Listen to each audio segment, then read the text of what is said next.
Ilaha takbang seluruh adat yang gegap.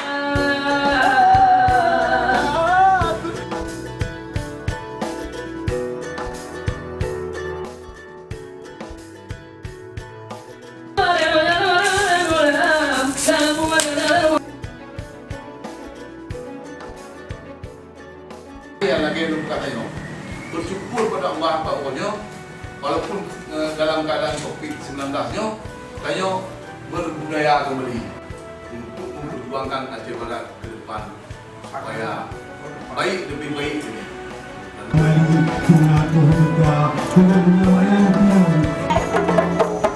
Luar aja loh.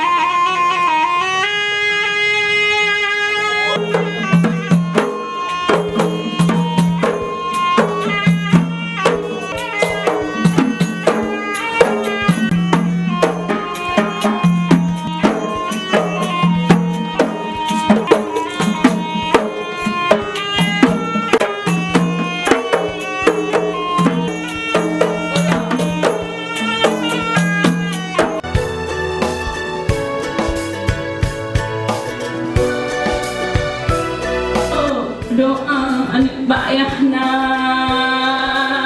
rasa cit baro mandang doa gada nikmat hai Allah mano pujo